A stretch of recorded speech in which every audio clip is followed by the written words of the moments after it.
Obrigado pela acolhida, pela apresentação. É sempre uma alegria estar aqui no Centro Espírita Allan Kardec, em Campinas. E sempre que a Gleides me convida, eu aceito com alegria. Eu sou um divulgador da doutrina espírita e faço isso como uma retribuição pelo que a doutrina me dá de entendimento, de compreensão, mais do que tudo isso, de satisfação de entender cada vez mais e melhor a vontade do Pai. Porque é assim que Jesus se refere às leis da vida, né? Que a gente seja capaz de compreender melhor e mais profundamente, mais amplamente a vontade do Pai, significa que nós vamos poder nos posicionar na vida, seja como espíritos temporariamente encarnados, seja como espíritos na erraticidade, temporariamente desencarnados, que nós saibamos nos comportar diante da lei, para sermos, assim como nós gostamos de ser cidadãos de bem, que a gente possa se tornar progressivamente espíritos de bem, que seguem a lei, não porque há uma imposição, mas porque é uma conveniência, não é? Uma vez que nós queremos progredir mais rapidamente, ter menos atribulações associadas à nossa jornada, por conta do nosso comportamento, e causar menos dano, menos preocupação e menos tribulações também para aqueles que convivem conosco. A doutrina espírita, nós ouvimos desde os primeiros contatos com a doutrina que ela é o consolador prometido por Jesus e que ela nos oferece uma oportunidade, por isso mesmo, por ser esse consolador, nos oferece a oportunidade de repassar os ensinamentos do Cristo e, mais do que isso, nos depararmos, através do estudo, com novos ensinamentos. Porque foi isso que Jesus prometeu, que ele ia mais adiante pedir ao Pai, e o Pai certamente concederia a ele essa possibilidade de enviar para que estivesse conosco para sempre esse Consolador que nos relembraria dos seus ensinamentos e nos traria novidades, novas informações. Eu daqui onde eu estou ouvindo uma reverberação. Tá bem? Está muito alto? Tem um fantasminha falando atrás de mim. Tá bom agora? Esse meu caro amigo que está controlando a mesa, olha para mim. Você está ouvindo esse reverberação? Agora tá bom, né? Agora ficou muito bom. Vou até me animar a cantar agora. Então, eu estava dizendo que a doutrina espírita é para mim uma inspiração para estudos e para o cotidiano da vida. E algum tempo atrás, me deparando com uma das lições de Emmanuel, que está no livro Religião dos Espíritos, chamada Doutrina Espírita, eu parei para refletir sobre uma passagem que eu vou mostrar aqui.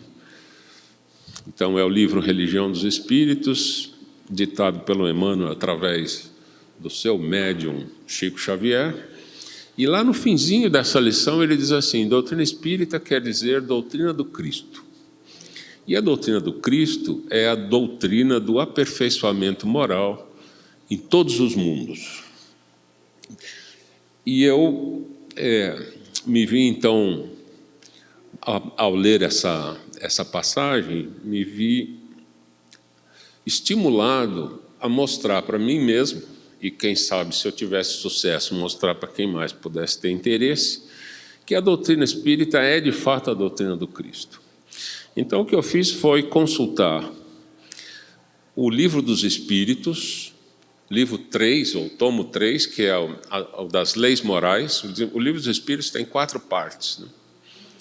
E a terceira parte é justamente reservada para as chamadas leis morais, né?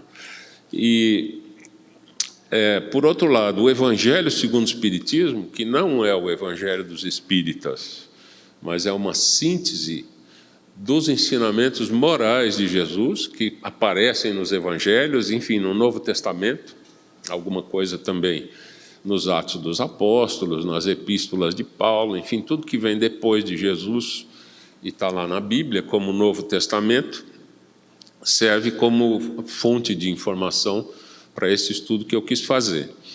E, além disso, há também as explicações de Kardec, nas mais variadas situações, seja comentando uma resposta ou outra do Livro dos Espíritos, seja o comentário que ele faz sistematicamente no Evangelho segundo o Espiritismo, e o Emmanuel, de quem eu sou um fã inveterado, eu sou um fã de carteirinha do Emmanuel, e algumas pessoas acham o Emmanuel muito severo, pois é disso que eu gosto nele, essa severidade com que a gente precisa encarar a nossa própria necessidade de modificar inclinações, não é? Refrear ímpetos, enfim, pensar antes de agir ou antes de responder, e que é certamente a parte mais difícil da nossa reforma íntima, dessa modificação que representa o caminho para a evolução espiritual. Então, eu vou pedir para vocês me acompanharem nesse... Deixa eu mudar esse mouse de lugar aqui. Esses slides, porque fica um pouco mais fácil quando a gente vai lendo, um pouco mais fácil de acompanhar. Não é uma conversa simples essa de hoje. Nós vamos querer olhar para as leis morais. Bom, não sei se vocês vão querer. Eu vou querer fazer isso e vocês estão meio que forçados a me seguir, a menos que desistam no meio do caminho. Espero que não. A terceira parte do Livro dos Espíritos, que é a lei, que é a parte das leis morais. Eu estava dizendo que nós vamos querer comparar as leis morais com o que Jesus disse e verificar que a doutrina espírita, representada pelas leis morais no Livro dos Espíritos, é de fato a síntese da doutrina do Cristo, como diz Emmanuel nesse trechinho da mensagem que eu mostrei aqui e que nós vamos ler na íntegra, da metade para o fim da nossa conversa. Então, eu escrevi aqui que as leis morais formam a terceira parte do Livro dos Espíritos, ela é o núcleo ético-moral da própria doutrina, e justamente essas leis explicam como a lei divina se manifesta na vida humana, no nosso cotidiano, e por isso mesmo servem para nos orientar no sentido de encontrar os caminhos, os atalhos para o progresso, porque os caminhos dificultosos nós já conhecemos, é só deixar a gente livre, sem raciocinar, que a gente vai pelo caminho difícil. E a doutrina espírita tem essa finalidade, justamente, de nos relembrar que existem caminhos apropriados que vão sempre exigir muita atenção da nossa parte, para não errar, não escolher o lado errado da bifurcação, toda vez que aparece uma opção a mais no caminho. E a dificuldade está justamente em abdicar de certas facilidades, de certos atrativos, como quem pensa, como Paulo diz já no final da vida, né? De tudo que me é lícito, nem tudo me convém. Tem um monte de coisas que a gente pode fazer e não vai ser acusado pela lei humana. Você não vai ser taxado de bandido. Sabe, eu preciso levar vantagem em tudo. A vida é curta, eu tenho uma meta e se eu não correr e não atropelar quem estiver me atrapalhando, não vai dar tempo. A gente muitas vezes pensa assim, às vezes nem pensa assim, mas age assim. E aí é disso que Paulo está falando, né? Quando ele diz, de tudo que me convém, de tudo que me é lícito, nem tudo me convém. Eu estava já invertendo as coisas. Não me convém por quê? Porque eu sou um espírito que vou, enfim, arcar com as consequências dos meus atos e das minhas omissões. Tá certo? A lei, como a gente gosta de se referir, relembrando Jesus, a lei, que é a vontade do Pai, ela inclui isso, né? Você pode fazer o que você quiser. Pode, em princípio pode. Muita coisa errada a gente faz, mas as consequências dos atos são nossas. Não dá mais para continuar pensando que você vai lá, se confessa com o palestrante espírita, com o bispo, ou seja, qual for a religião que você escolheu, e o cara te redime dos pecados. Os pecados, que são as falhas que nos incomodam e incomodam aos outros também, que convivem conosco, elas precisam ser corrigidas. E a gente tem encarnações a fio, emendadas umas nas outras, justamente para revisar essas lições de mau comportamento. Então, seguindo aqui na nossa sequência, na nossa lista indicativa de como é que nós queremos seguir a conversa, Jesus explica a lei e demonstra como viver de acordo com ela. Mas é claro, Jesus é o caso extremo da pureza, e a gente não vai nem se atrever a dizer, olha, de hoje em diante eu vou seguir Jesus e pronto, vai dar tudo certo. Porque os nossos vícios são imensos, e o próprio Jesus sabe disso, porque ele já passou por esse estágio em que nós nos encontramos há muitos milhões de anos, né? Mais do que isso, talvez, certamente, porque ele aceitou a tarefa de governar a terra quando ainda não estavam sequer designados quem seriam os espíritos habitantes dessa morada do Pai. Das muitas moradas do Pai a que Jesus muitas vezes se refere, essa é uma delas.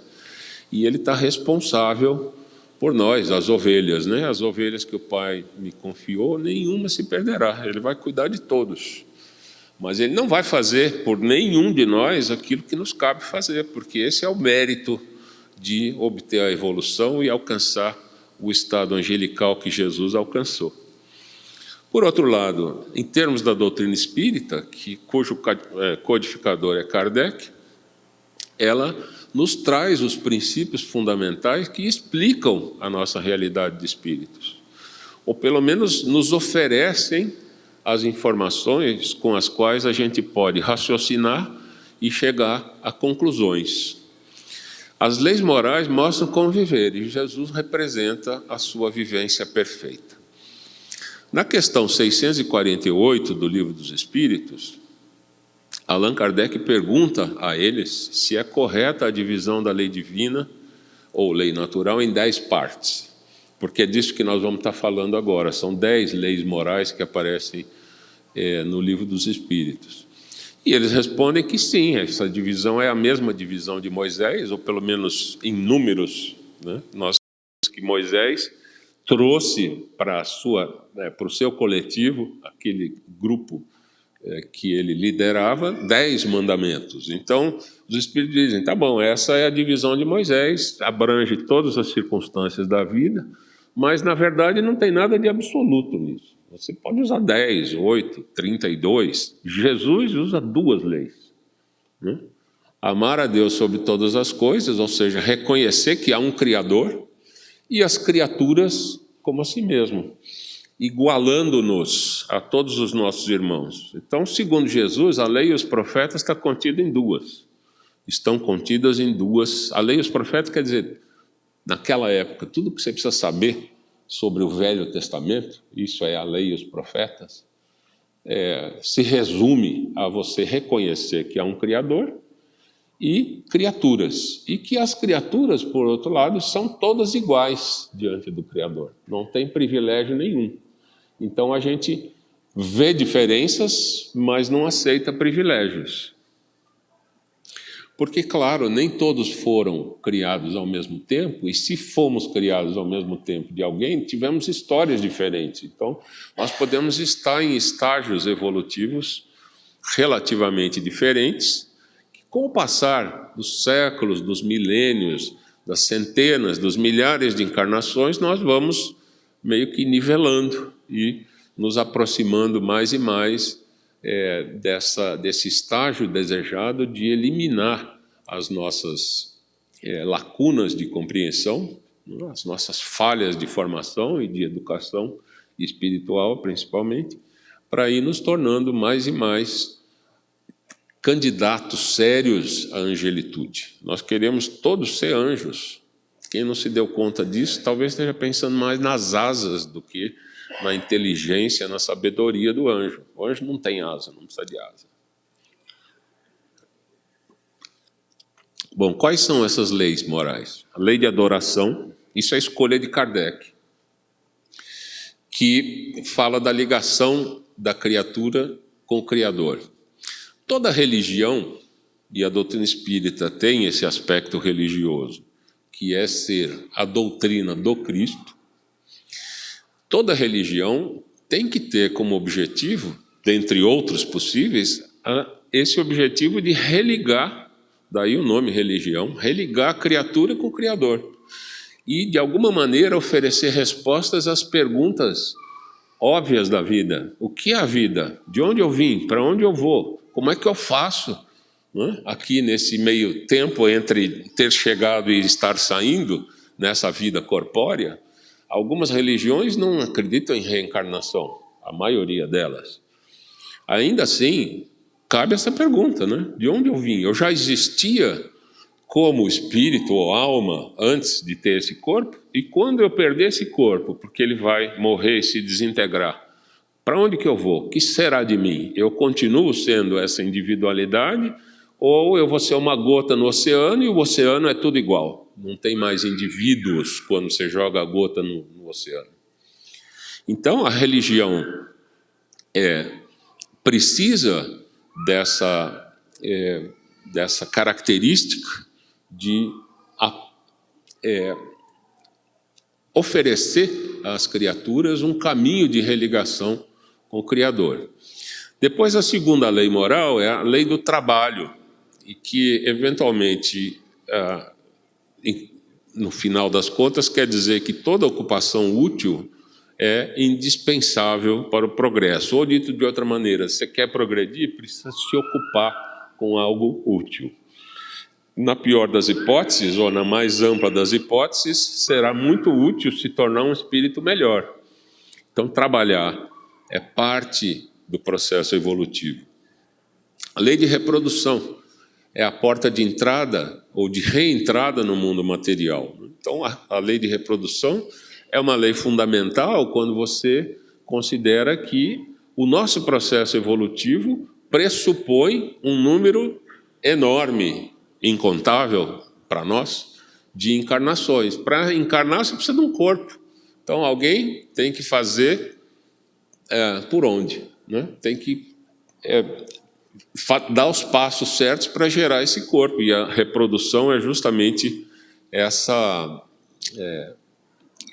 necessidade que é uma lei da natureza. A lei de conservação trata da preservação da vida física e dos recursos naturais ou materiais, de um modo geral.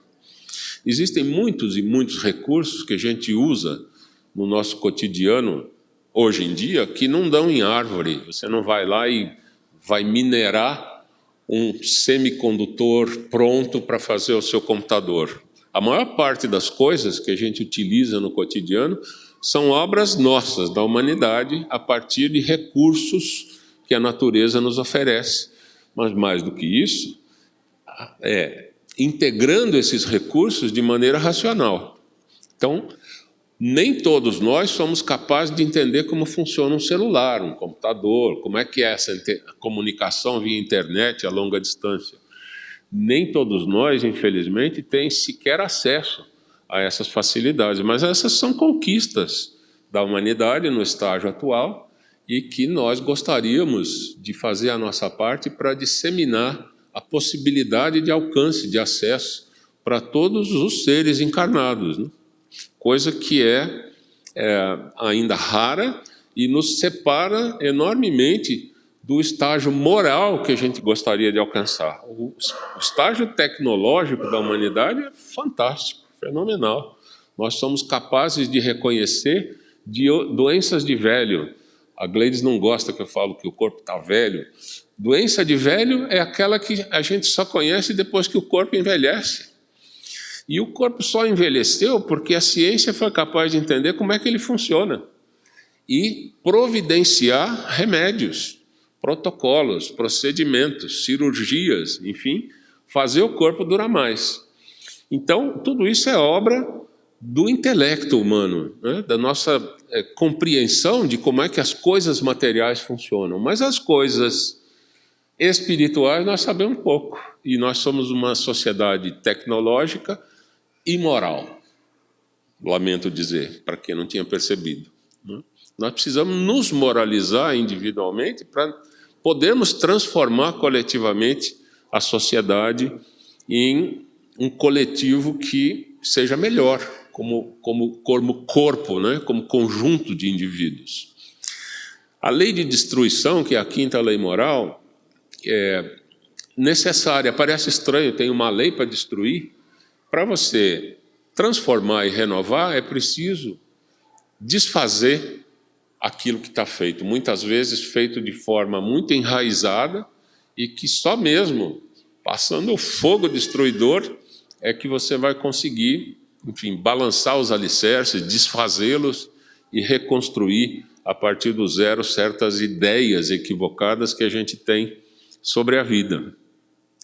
Lei de sociedade é a que nos compele a viver coletivamente, porque uns ajudam os outros e até porque a gente é incapaz de viver de forma independente, totalmente independente. Eu me encaixo aqui no meu mundo, não falo com ninguém e, sei lá, tenho um quintalzinho, planto minha comidinha e tal. Isso pode te dar sobrevivência do corpo. Você pode ser um ermitão e sobrevive o corpo. Porque você cresceu espiritualmente do ponto de vista mais amplo durante uma encarnação como essa. É a troca de experiências, e inclusive aquela troca muitas vezes belicosa de experiências, em que a gente não concorda com o outro, e briga, até que entende que brigar não adianta, é melhor conversar. Isso passam-se várias encarnações, e a gente tem inimigos notórios, que às vezes cruzam o nosso caminho, e a gente não sabe de onde apareceram, né? De onde veio essa inimizade? Não gosto do cara, parece que ele não gosta de mim, dele ou dela, né? E isso é certamente da história desses dois espíritos. Mas é vivendo em sociedade que a gente vai aparando as arestas. A lei do progresso, que trata da evolução do espírito, esteja ele encarnado ou desencarnado. A lei de igualdade, que fala sobre a paridade de direitos perante o Criador.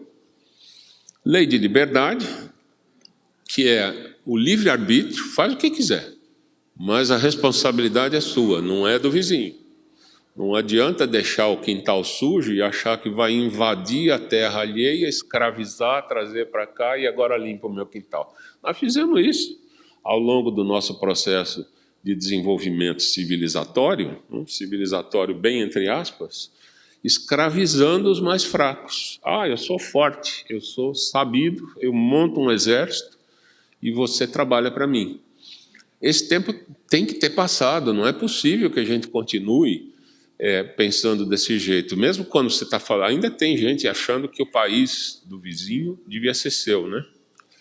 Nós temos a Ucrânia e a Rússia passando por essa situação, mas nós temos também o Irã sendo acossado pelos Estados Unidos. Um dia desse, o presidente dos Estados Unidos disse que o Estreito de Hormuz é território americano, embora esteja lá na Ásia, né? Lá no Oriente Médio.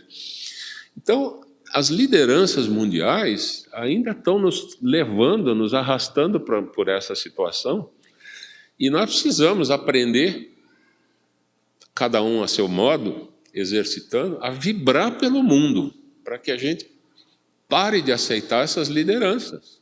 Esses caras não nos representam, ou será que só eu que estou incomodado com isso?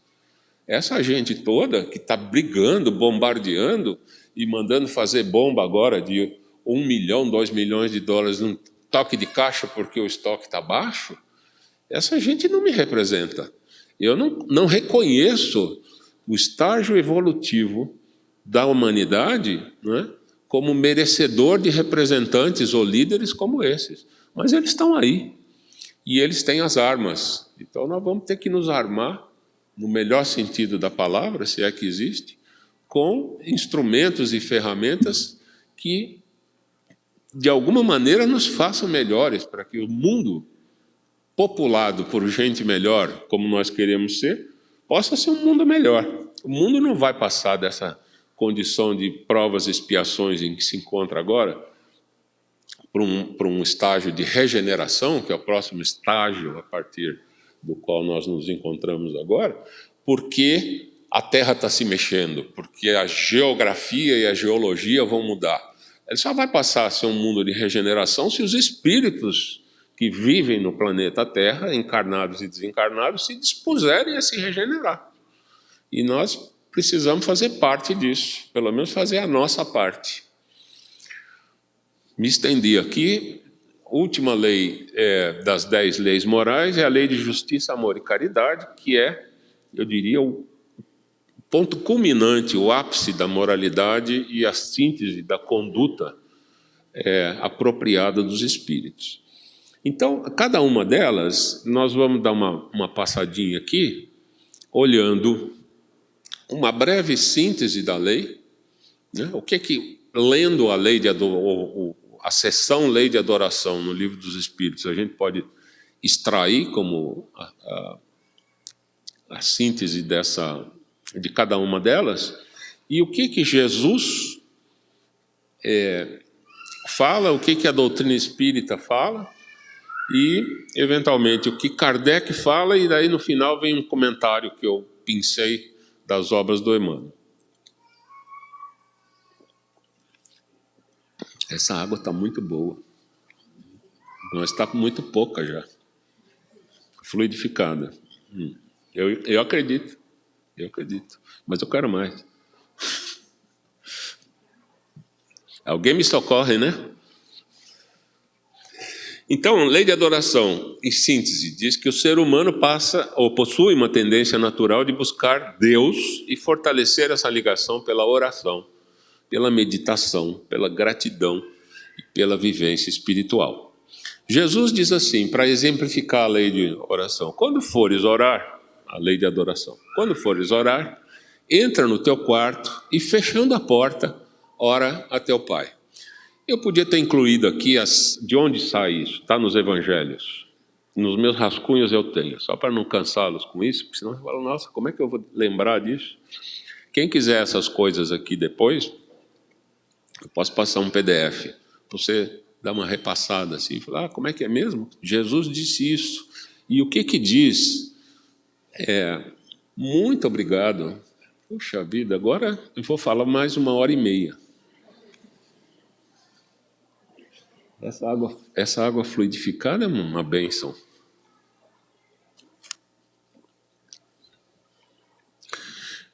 Então, a que se refere, a que princípio espírita se refere essa lei de adoração? A existência de Deus. Né? A primeira pergunta do Livro dos Espíritos, feita por Kardec, é: que é Deus? Não quem é Deus.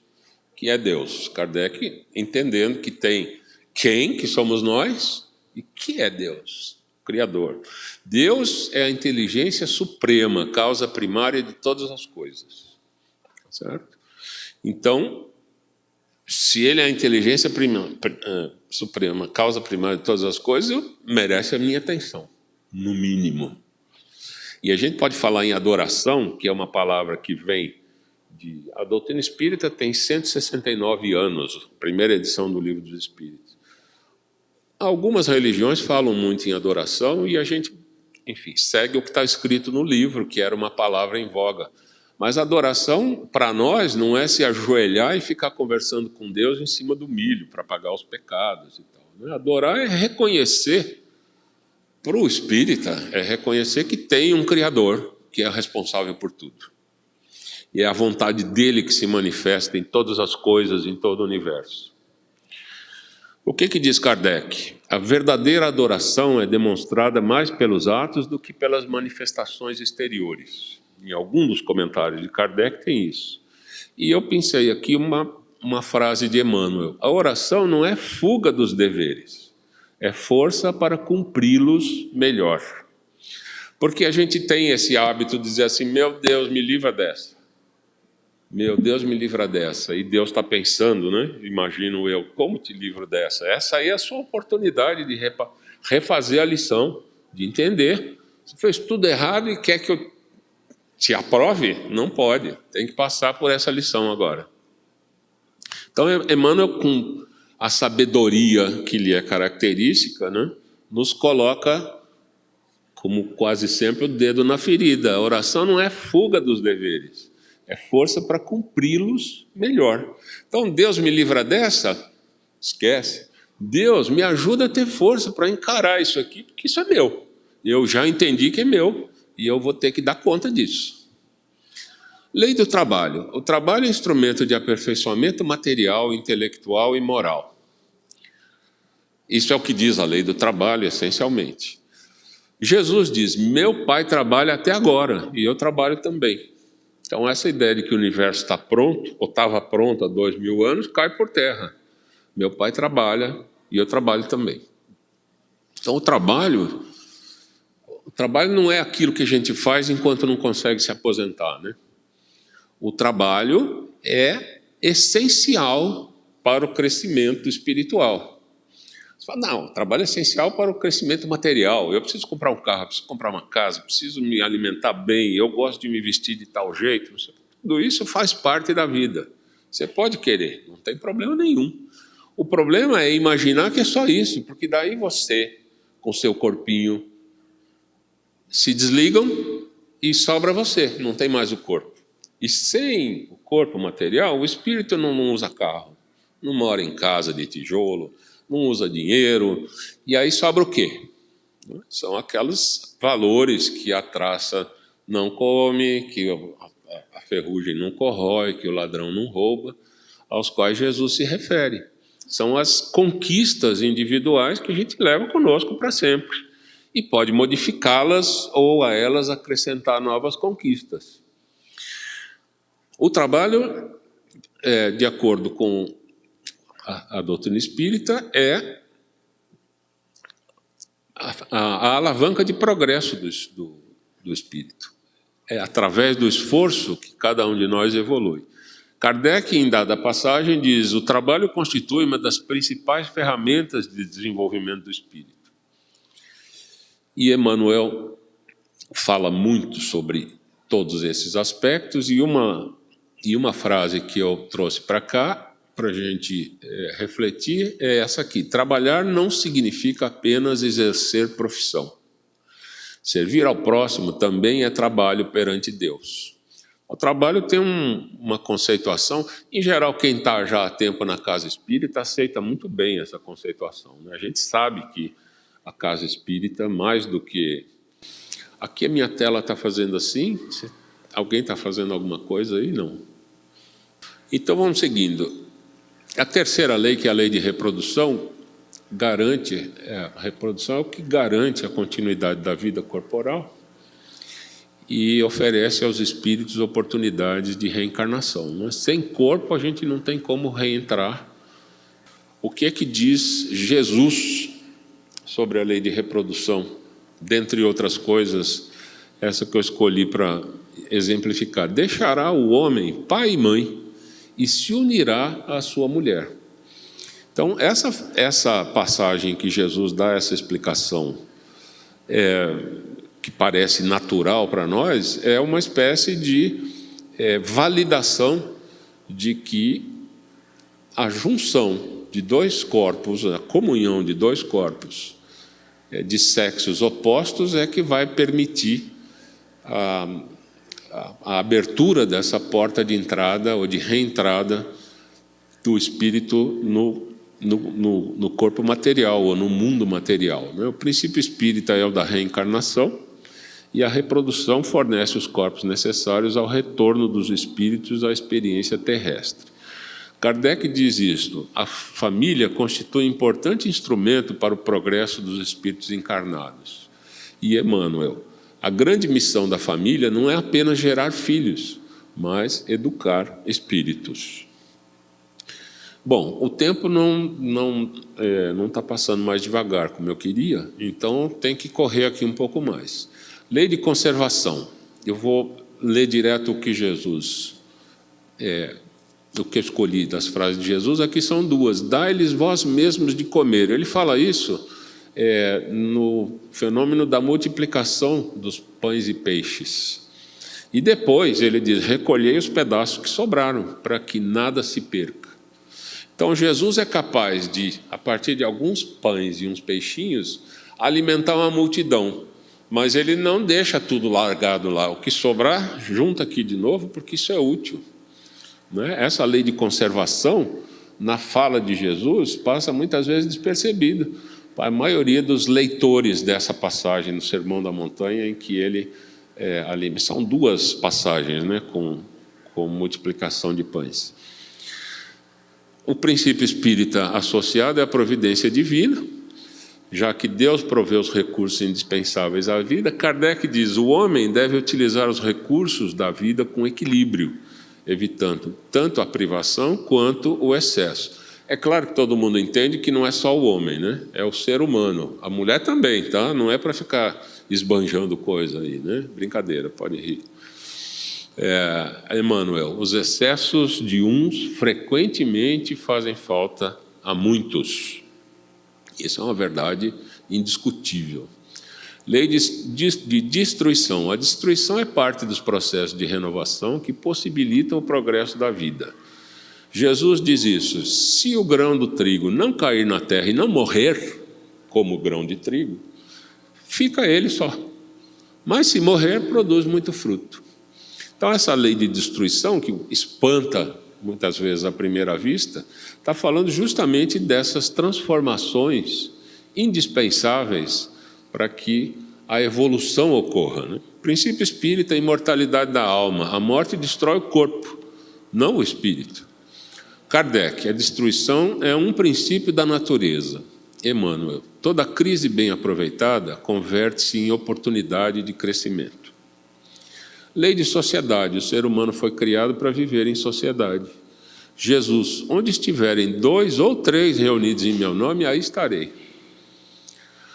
Amai-vos uns aos outros. Outra passagem em que ele está nos convidando, tá certo?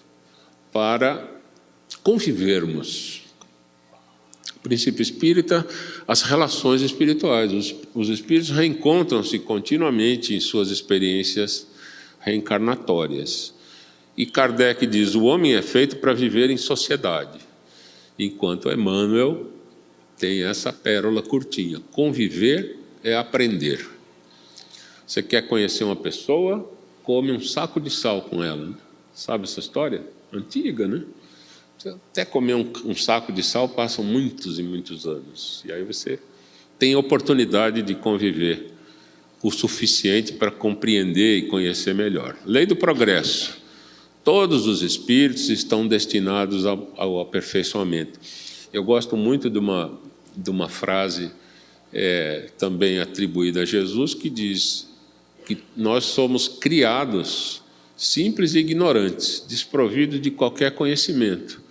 E aí não para a frase, tem uma vírgula e continua. Porém, perfectíveis, destinados à perfeição.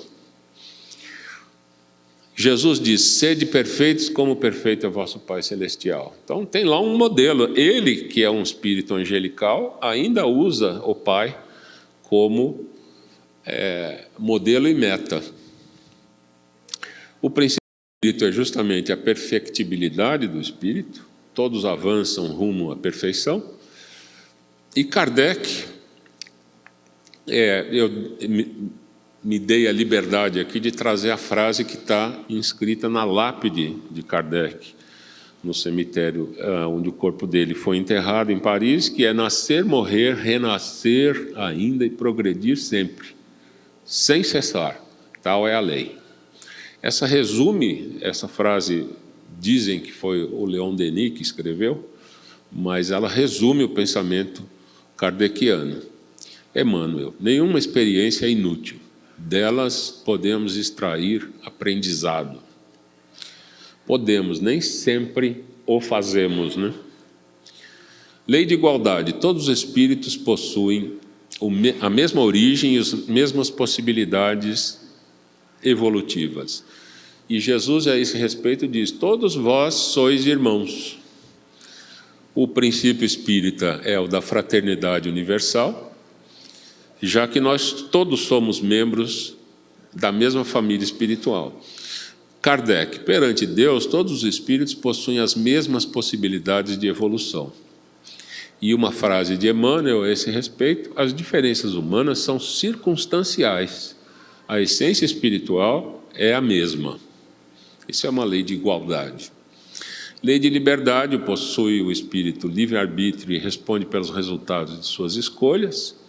Jesus diz: conhecereis a verdade e a verdade vos libertará ou vos tornará livres. Uma frase que ultimamente tem sido usada num contexto completamente errado, né? Porque a liberdade, a verdade nos livrará, não do fulano, do beltrano, de tal e qual circunstância, mas nos livrará da ignorância. O que a gente não sabe e precisa saber é o que faz diferença na nossa vida, nas nossas decisões, no nosso dia a dia, no cotidiano. Então, a verdade nos livrará da mentira, da ignorância, da falta de saber, do desconhecimento. O princípio espírita é o livre-arbítrio. A liberdade é uma condição necessária para o mérito. Você faz o que quiser e vai alcançar como retorno, tá certo? As correspondentes consequências dos seus atos e das suas omissões. Kardec diz: a responsabilidade moral decorre diretamente da liberdade de escolha. E uma frase de Emmanuel a respeito: somos livres para escolher, mas não há como evitar as consequências. E, finalmente, a lei de justiça, amor e caridade, que é a expressão mais elevada da lei divina. Diz Jesus, numa das passagens: amarás o teu próximo como a ti mesmo. Noutra passagem: tudo quanto quereis que os homens vos façam, fazei-o também a eles. Princípio espírita, lei de causa e efeito. O amor e a caridade harmonizam o espírito com a justiça divina. Kardec: fora da caridade não há salvação. Essa é uma frase exemplar, não é? Lapidar mesmo, e que é uma sacada genial de Kardec, porque o que vigorava na época era: fora da igreja não há salvação. Fosse qual fosse a igreja, preferencialmente a igreja católica, que dominava o mundo ocidental. Então, fora da caridade, não precisa da igreja, nem da casa de pedra, nem da casa de tijolo, nem da casa do porquinho mais preguiçoso que fez a casa de palha. Não precisa de casa nenhuma, porque a casa de Deus é dentro da gente. E você precisa aprender essa noção de caridade, como diz Emmanuel. Cada um de nós precisamos aprender. A caridade é o amor em ação. Então, as leis morais podem ser entendidas como 10 faces de uma única realidade espiritual que Jesus, como já foi dito aqui, Jesus condensa em 2 leis, né? Amar a Deus acima de todas as coisas e ao próximo como a si mesmo. Kardec, como codificador da doutrina, usou da razão, que é característica do espírito Kardec, que aceitou essa missão de trazer a doutrina espírita para o mundo material, através da mediunidade de muitos, e ele explicou isso de forma racional. Os princípios espíritas explicam a existência, na verdade. As leis morais indicam como viver. E Jesus mostra o caminho, a doutrina espírita explica a razão para tantos contrastes e obstáculos. Então, eu quero trazer aqui, nesses minutos que nos restam, e são suficientes para uma leitura com poucos comentários,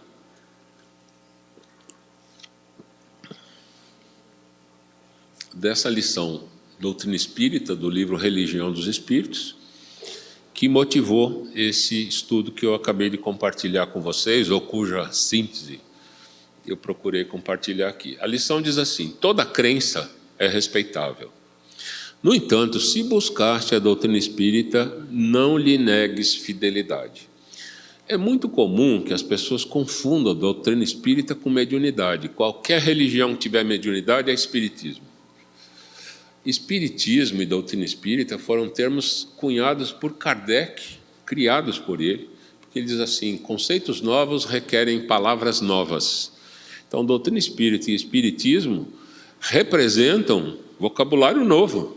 169 anos atrás, representam isto que nós temos estudado e que nos interessa tão diretamente.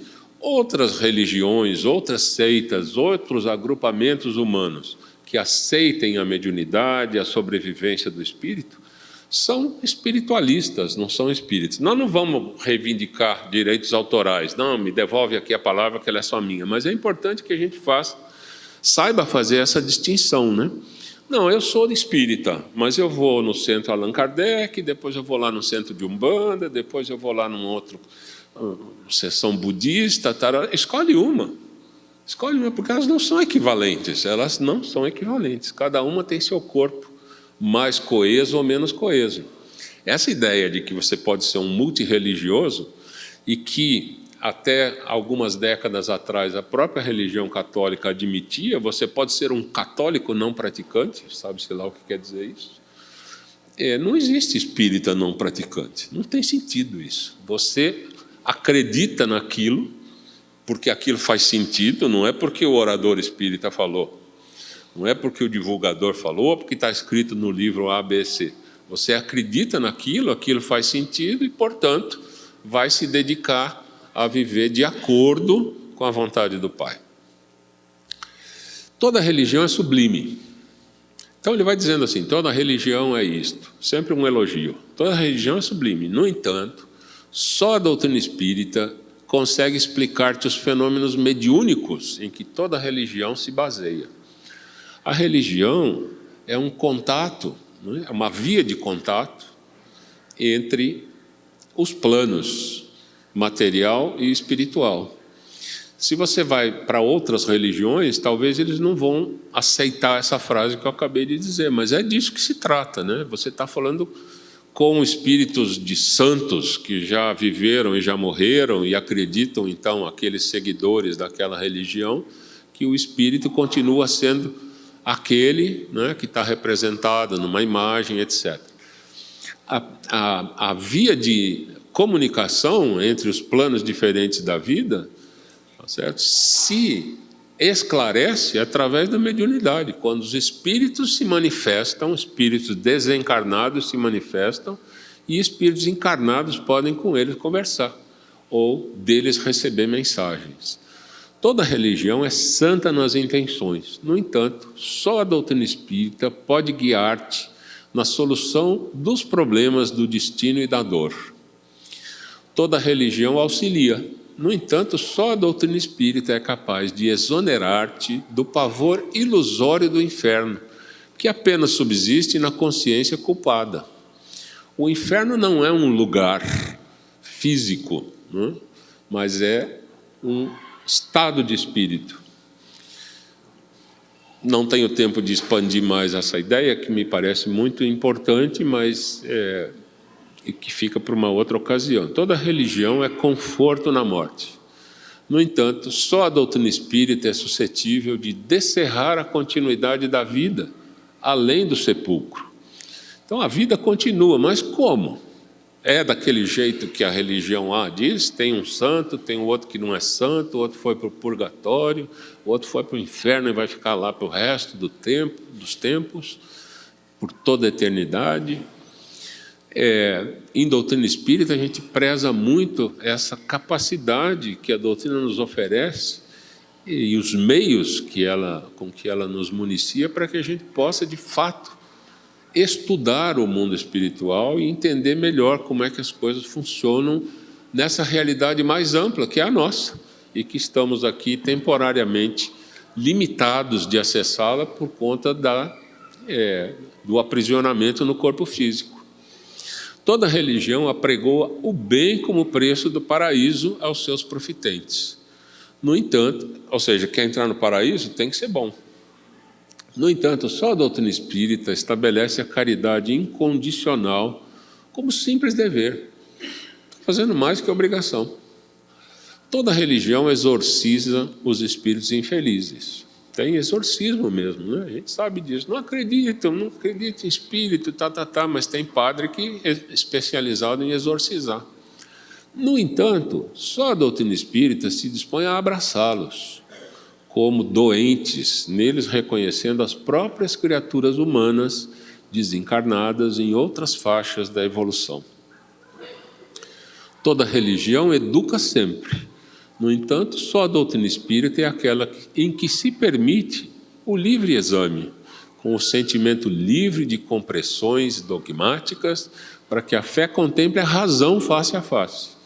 Essa frase, inclusive, está escrita no frontispício do Evangelho segundo o Espiritismo. Primeira página, Kardec colocou essa frase lá. Fé verdadeira é somente aquela capaz de encarar a razão face a face em todas as épocas da humanidade. Se você tem uma fé que é desmentida pela ciência, desfaça-se dessa fé. Ela é tola. A ciência, como desenvolvimento evolucionário da civilização, nos mostra coisas que são incompatíveis com certas crenças. Livremo-nos das crenças.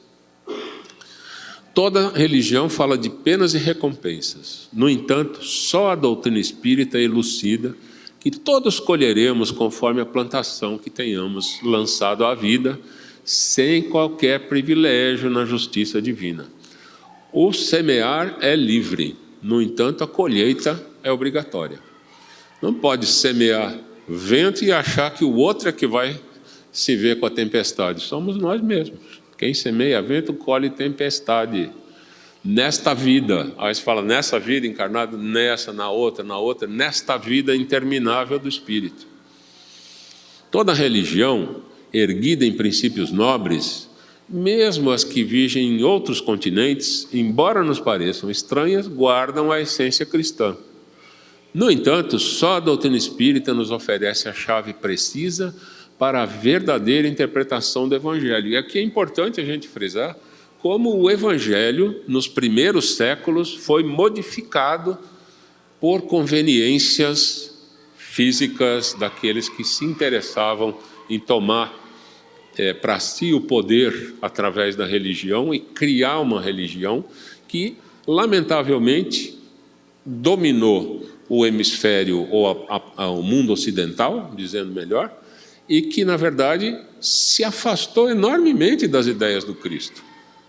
Então, o Consolador prometido, a doutrina espírita, com o Evangelho segundo o Espiritismo, tem esse condão de nos trazer de volta a explicação precisa do que Jesus ensinou, sem as modificações introduzidas ao longo desses séculos todos.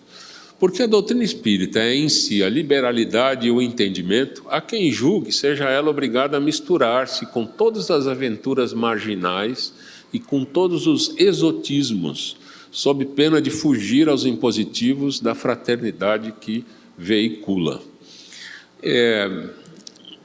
Em muitas circunstâncias, né, doutrinas variadas aceitam penduricários. A doutrina espírita não tem a versão 2026 do Livro dos Espíritos. Você quer entender o Livro dos Espíritos, tem que ler o Livro dos Espíritos original. Mas aquela linguagem rebuscada toda, ninguém mais fala isso, não sei o quê. É aquele livro, porque qualquer aceitação de uma modificação vai permitir impregnação de novas ideias, de novas interpretações. Dignifica, assim, diz Emmanuel, a doutrina que te consola e liberta, vigiando-lhe a pureza e a simplicidade, para que não colabores sem perceber nos vícios da ignorância e nos crimes do pensamento. Espírita deve ser o teu caráter, ainda mesmo te sintas em reajuste depois da queda. Espírita deve ser a tua conduta, ainda mesmo estejas em duras experiências. Espírita deve ser o nome do teu nome, ainda mesmo respires em aflitivos combates contigo mesmo. E ele fala das instituições também. Espírita deve ser o claro adjetivo de tua instituição, ainda mesmo que por isso te faltem as passageiras subvenções e honrarias terrestres. Aquela casa espírita, vamos deixar essa doação do Estado para essa outra casa aqui. Se for esse o preço, não vamos pagar. A gente vive sem aquela doação porque nós queremos ser espíritas genuínos e não espíritas de conveniência. Doutrina espírita quer dizer doutrina do Cristo. Vocês já ouviram essa frase hoje. E a doutrina do Cristo é a doutrina do aperfeiçoamento do aperfeiçoamento moral em todos os mundos. Guarda-a, pois, na existência, como sendo a tua responsabilidade mais alta, porque dia virá em que serás naturalmente convidado a prestar-lhe contas. Nós somos espíritos em plena evolução. A maioria de nós, se não todos aqui congregados, nesta imensa sala com encarnados e desencarnados, nós somos espíritos interessados em compreender melhor a nossa realidade mais ampla, que é a realidade espiritual, para que nós possamos entender melhor a vontade do Pai e viver de acordo com ela, não é? Seguir as leis, como nós fazemos no nosso cotidiano de espíritos encarnados. O que nós precisamos, e é com essa mensagem que eu quero terminar, é nos convencer de que já podemos superar essa fase em que nós acreditamos no Espírito e passemos a viver como espíritos momentaneamente encarnados que acreditam na infinidade da vida, que a vida não termina nunca e que o nosso destino, a nossa destinação final é o progresso, é a angelitude, a partir do nosso próprio esforço de conhecimento e aplicação desse conhecimento. Que assim seja.